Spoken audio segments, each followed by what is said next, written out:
জীবের নিস্তার লাগে নন্দ সুত হারিয়ে ভুবনে প্রকাশ হলো গুরুর চোখে। কবি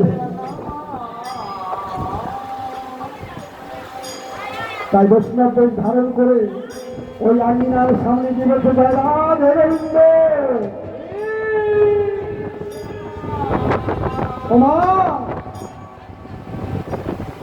তোর দ্বারে আমি এসেছি না, আমি দিন দিন অনাহারে আছি, আমায় কিছু দান দেন না। হরি বল, হরি বল।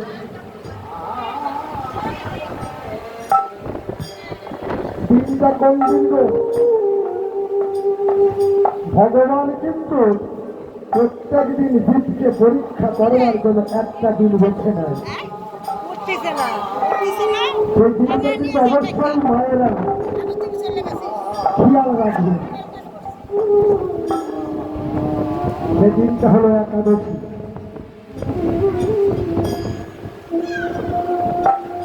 যেখানে ভগবান ভক্তকে পরীক্ষা করতে যাচ্ছে, একাদশীর দিন কিন্তু বলা যায়।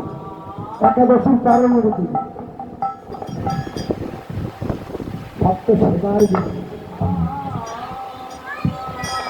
একাদশী গত দ্বাদশী তিথিতে ভগবান উপনীত হয় ভক্ত রতির দিনে।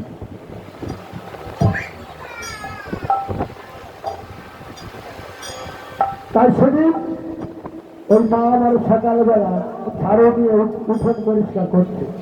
উঠোন ঝাড় দেয় না সকালবেলা, ঝাড়ু দিয়ে যখন প্রভাত বেলায় সকালবেলা জয় রাধে গোবিন্দ বলেছে, ওই মা আমার ঝাড়ুটা ফেলে দিয়ে যাচ্ছে।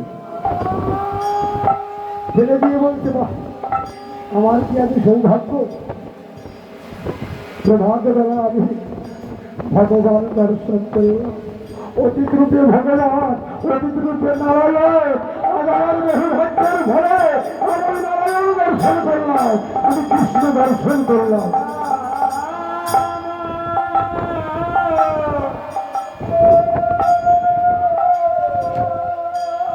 মা আমার কড়া করে হাতটাও ধুয়ে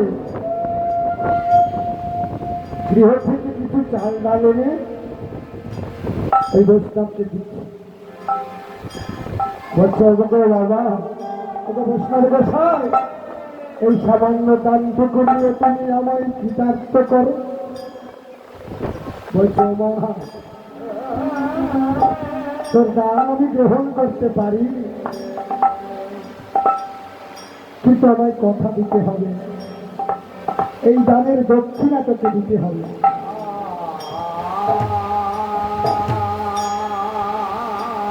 দিশেহারা হয়ে মা আমার বলছে, বলুন বাবা, বলুন বৈষ্ণব গোসাই, কি দক্ষিণা পেলে তুমি সন্তুষ্ট হবে? তুমি যা চাইবে আমি মন খুলে হাসি মুখে তোমাকে দান করবো। হরিবল, হরিবল। বলছে, মা, তোর এই দানের সঙ্গে দক্ষিণা স্বরূপ তোর ওই খাঁচার ময়নাটাকেই আমার হাতে সঁপে দিবি। আমার দেহ ময়নাটি কার কাছে সবার কথা বলছে? গুরুচরণে আশ্রয়ের কথা বলছে। এই দেহকে আমি যদি গুরুচরণে আশ্রয় না করি, আমার সাধন ভাজন এই নামেরও যেন বৃথা হয়ে যাবে। ওই মা জননী আমার খাতা থেকে ময়নাটা এনে বাদনে চুম্বন বলছে, ময়না, বড় সাথ করে বসেছিলাম, তোর বাদনে মধুমাতা কৃষ্ণ নাম শ্রবণ করবে বলে, কিন্তু প্রাতঃকালে অতিথি ফিরে যাবার লোভে আজ ফিরে যায় গৃহস্থের আচরণ হয়, ওই বৈষ্ণবের চরণে নিবেদন করে।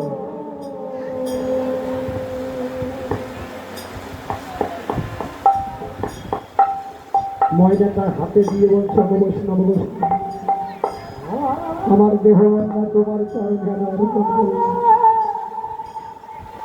এই বলে বৈষ্ণবের চরণে মহাহার ষষ্ঠাঙ্গ প্রণাম করলেন। বলো হরে হরে।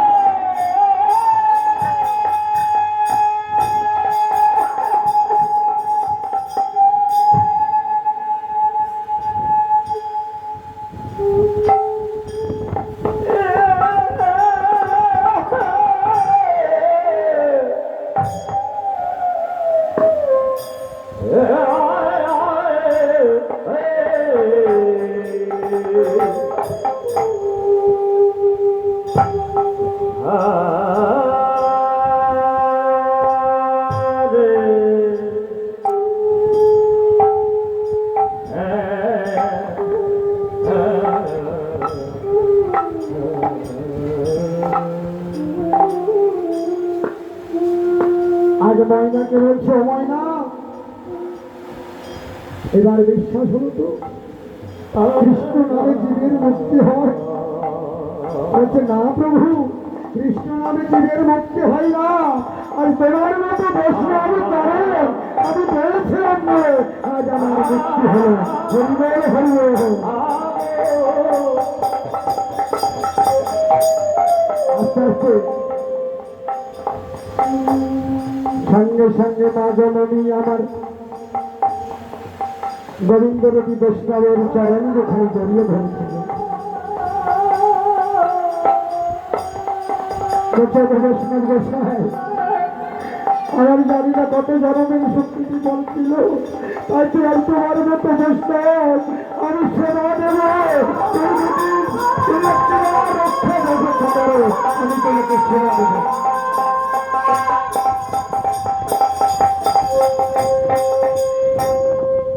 আজ বৈষ্ণব রবি ভগবানকে গৃহেতে মায়ের সেবা দেবে। তাই কোনো ভক্ত যদি মনের ইচ্ছা বাসনা থাকে তাহলে কিছু দান করতে পারেন আমার গোবিন্দ সেবা বিভাগে। আমিও জানি যদি কোনো ভক্তির থাকে।